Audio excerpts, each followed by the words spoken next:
को आशीर्वाद भी दिया और साथ ही स्नान करा के पूजा अर्चना भी कराई। और वे 3 तस्वीरें आप देख रहे हैं। एक तरफ आस्था की डुबकी, यानी गृह मंत्री ने जिस वक्त स्नान किया, आचमन किया, मां गंगा को प्रणाम किया, उस वक्त की तस्वीर आपको दिखा रहे हैं। और दूसरी तस्वीर लाइव इस वक्त आपको दिखा रहे हैं कि कैसे तमाम घाटों को देखते हुए, खासतौर पर संगम नोज, जहां पर अखाड़ों के स्नान का महत्व है, जहां पर आम लोग, आम श्रद्धालु अमृत स्नान के अलावा दर्शन कर सकते हैं, स्नान कर सकते हैं, वहां की तस्वीर आपको दिखाई हमने।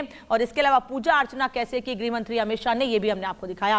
फिलहाल ये फुल स्क्रीन तस्वीर आप देख रहे हैं प्रयागराज से सीधे रिपब्लिक भारत पर, कि कैसे बहुत बड़ी संख्या में श्रद्धालु यहां पहुंच रहे हैं। आज सोमवार का दिन है, 27 जनवरी, और यहां पर बुधवार को यानी 29 जनवरी को मौनी अमावस्या के दिन ये कहा जा रहा है कि पैर रखने की भी जगह नहीं होगी, क्योंकि 10 करोड़ के करीब श्रद्धालु यहां पहुंचने वाले हैं। और उसको लेकर क्या तैयारियां हैं, एक तरफ मुख्यमंत्री वो भी देख रहे हैं, साथ ही गृह मंत्री अमित शाह जिस तरह से स्नान करने के लिए, मां गंगा में डुबकी लगाने के लिए पहुंचे, उनको भी तैयारियां बताते हुए आगे बढ़ रहे हैं। एक बार फिर ये 3 तस्वीर देख लीजिए आप, कि कैसे गृह मंत्री ने आज आस्था की डुबकी लगाई, और आने वाले 5 फरवरी को प्रधानमंत्री नरेंद्र मोदी भी इसी तरीके से आस्था की डुबकी लगाने के लिए प्रयागराज पहुंचेंगे, संगम पहुंचेंगे। और ये दूसरी तस्वीर आपको दिखा रहे हैं प्रयागराज से सीधी, जो लगातार आपको मैं बता रही हूं कि ये वो संगम नोज है, ये वो घाट है जहां पर अमृत स्नान के साथ साथ आम दिनों में श्रद्धालु दर्शन और पूजा करने के लिए, स्नान करने के लिए पहुंचते हैं। अब एक बार फिर तस्वीर चेंज हुई है, आप देखिए बदली तस्वीर। दूसरी तस्वीर में एक बार बीच में आप देख रहे हैं कि परिवार के साथ कैसे गृह मंत्री अमित शाह ने पूजा अर्चना की है। उनके साथ उनकी पत्नी, उनके बेटे भी मौजूद हैं जिन्होंने पूजा अर्चना की, और खुद मुख्यमंत्री योगी आदित्यनाथ भी इस पूजा अर्चना के दौरान मौजूद रहे। और ये तीसरी तस्वीर इस वक्त आप देख रहे हैं, संतों से मुलाकात की तस्वीर है। दरअसल स्नान से पहले संतों से भी मुलाकात की गृह मंत्री अमित शाह ने, उनका आशीर्वाद भी लिया, और उसके बाद संत समाज से बड़ी संख्या में लोग, तमाम संत गृह मंत्री अमित शाह के साथ स्नान करने के लिए, पावन डुबकी लगाने के लिए संगम नोज पर पहुंचे। 2 कैमरों से तस्वीरें आप देखिए इस वक्त की, जो सारस पक्षी हमेशा संगम तट के आसपास देखे जाते हैं, उन सारसों को दाना खिला रहे हैं गृह मंत्री अमित शाह। और ये दूसरी तस्वीर दूसरे कैमरे से आपको मैं लगातार दिखा रही हैं, लाइव तस्वीर, ये संगम तट की तस्वीर है। ये उस संगम नोज की तस्वीर है जहां 29 जनवरी को सुबह करीब 6 बजे से ही अखाड़ों का स्नान शुरू हो जाएगा, और उसके दूसरी तरफ अगल बगल आसपास आम श्रद्धालु भी स्नान करने के लिए वहां पर पहुंचेंगे। इन 2 तस्वीरों को देखकर आप समझ सकते हैं कि कितना महत्व है मां गंगा में स्नान, दान और डुबकी का। और इसको देखते हुए तैयारियां पूरी कर ली गई हैं 29 जनवरी को लेकर। और ये 4 तस्वीरें इस वक्त आपको दिखा रही हूं एक बार फिर से। इन तस्वीरों को दिखाने का मतलब सिर्फ इतना है कि चाहे आम हो या खास, मां गंगा में डुबकी लगाने के लिए, अपनी मनोकामनाएं मानने के लिए, और देश की सुख समृद्धि के लिए, देश कैसे संपन्न रहे, देश कैसे आगे बढ़े, इसके लिए हर कोई मां गंगा में डुबकी लगा रहा है अपनी मनोकामनाएं मानने के लिए। और जो महत्व है महाकुंभ के दौरान 140 सालों के बाद जो ये पावन पर्व आया है, ये जो तिथि बनी है, ये जो अवसर बना है, इस दौरान डुबकी का जो महत्व है, उस महत्व के उस दौरान हर कोई मां गंगा में डुबकी लगाने के लिए पहुंच रहा है।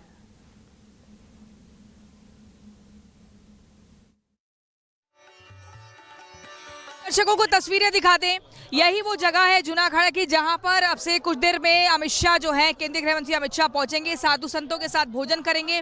उससे पहले वो अक्षय वट पहुंचे हैं, और यहां पर देखिए पूरी तैयारियां हो चुकी हैं।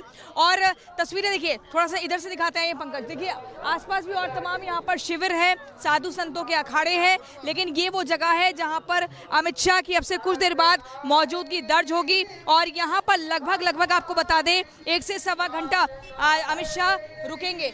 और आपको बता दें योगी आदित्यनाथ के साथ मौजूदगी रहेगी, तमाम साधु संत यहाँ पर होंगे, तमाम जो अखाड़ों के महामंडलेश्वर है उनकी मौजूदगी यहाँ पर दर्ज होगी। और साथ ही आप देखिए किस तरीके से यहाँ पर ये लिखा भी गया है, आचार्य शिविर श्री पंचदशनाम जूनाखाड़ा। और यहाँ पर अमित शाह के स्वागत के लिए तैयारियां पूरी हो चुकी हैं।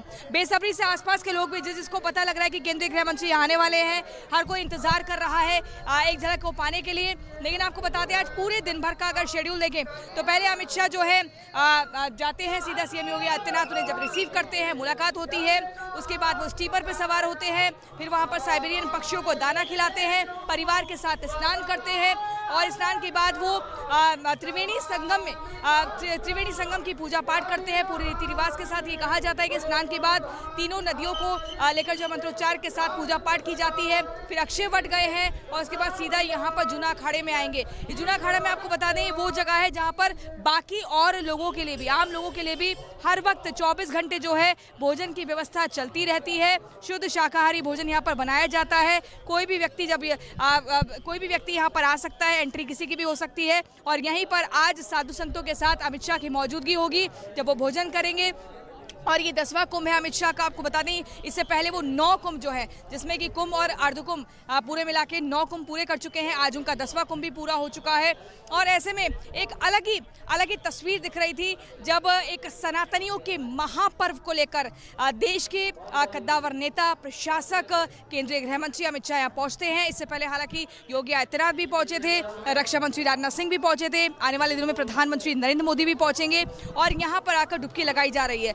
अगर बाकी श्रद्धालुओं की बात करें तो करोड़ों की तादाद में श्रद्धालु अब तक जो है डुबकी लगा चुके हैं। आगे संख्या और बढ़ेगी। 40-45 करोड़ का जो आंकड़ा है वो माना जा रहा है कि जल्द पूरा होगा। और मौनी अमावस्या को लेकर भी ज्यादा से ज्यादा 2 करोड़ की जो संख्या है वो एक अनुमानित की जा रही है जब यहाँ पर श्रद्धालु पहुंचेंगे।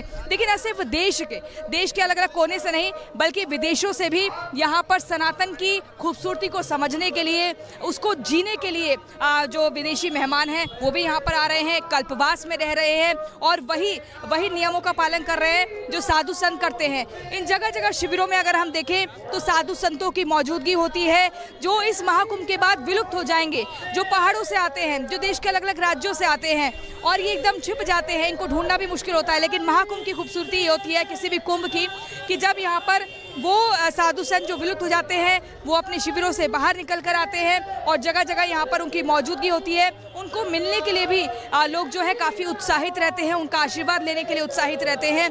लेकिन आपको बता दें अमित शाह अब से कुछ देर बाद यानी कि 3:20 का समय तय किया गया है जब वो यहाँ पर पहुँचेंगे और 1.5-1.25 घंटे यहाँ पर मौजूद रहेंगे। और उसके बाद यहाँ से आपको बता दें लेटे हनुमान मंदिर की तरफ भी जाएंगे। तो यहाँ एक बार फिर से तस्वीरें आप देखिए कैसे, देखिए जो मैनेजमेंट है, क्राउड मैनेजमेंट है वो भी ज़बरदस्त तरीके से किया गया है ताकि एक जगह भीड़ इकट्ठे ना हो, किसी को भी असुविधा ना हो। अगर रेलवे से कोई यात्री आ रहा है तो उसको सिर्फ 3 किलोमीटर पैदल चलना हो क्योंकि अगली 3 फरवरी तक के लिए 4 पहिया वाहनों की पूरे इस संगम नगरी में एंट्री बैन हो चुकी है।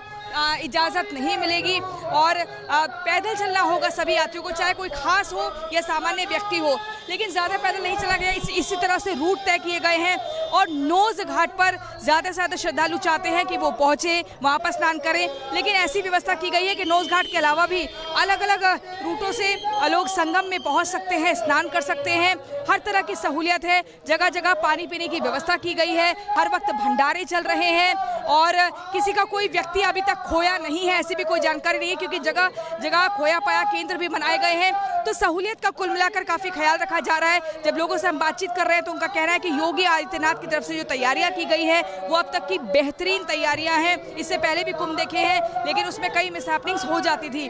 आपको बता दें आज का दिन इसलिए खास है क्योंकि केंद्रीय गृह मंत्री अमित शाह पहुंचे हैं, उनके साथ योगी आदित्यनाथ की मौजूदगी है। अब से कुछ देर बाद जो है केंद्रीय मंत्री किरण रिजिजू भी यहाँ पर पहुंचेंगे और उनके साथ जो है साधु संतों से मुलाकात करेंगे अमित शाह। तो वो तस्वीरें भी हम लगातार अपने दर्शकों को दिखाएंगे। लेकिन आप देखिए एक बार अपने दर्शकों को घर बैठे दिखा दें जो कुंभ नहीं आ सकते हैं, जो प्रयागराज नहीं पहुंच सकते हैं, कि क्या कुछ यहाँ पर एक अलग ही नगरी दिख रही है। ये साधु संतों की एक अलग नगरी दिख रही है। यहाँ पर जब आते हैं तो कुछ अद्भुत आप अलग महसूस करते हैं क्योंकि ये सनातन की खूबसूरती है जहाँ 24 घंटे अलग अलग शिविरों में यज्ञ चल रहा होता है, मंत्रोच्चारण किया जाता है और संगम घाट पर देखेंगे तो डुबकी लगाकर ईश्वर को याद किया जाता है क्योंकि कहा जाता है कि जब जब कुंभ लगता है, अर्धकुंभ लगता है, महाकुंभ लगता है तो उस क्षण को याद किया जाता है जब देवताओं में और असुरों में जो एक युद्ध हुआ था, समुद्र मंथन हुआ था और अमृत की बूंदें गिरी थी। उसको महसूस करने के लिए, उसका हिस्सा बनने के लिए इसी तिथि के दिन जो है लोग आते हैं। 26 फरवरी तक लगातार ये महाकुंभ चलेगा और 26 फरवरी का दिन वो आखिरी होगा जब महाशिवरात्रि उस दिन होगी। और उससे पहले कहा जाता है कि मौनी अमावस्या, ये वो दूसरा शाही स्नान है जिसमें ज़्यादा से ज़्यादा तादाद में हर कोई चाहता है कि मौनी अमावस्या के दिन पहुंचे और उसके बाद वो स्नान करे। इससे पहले हमने मकर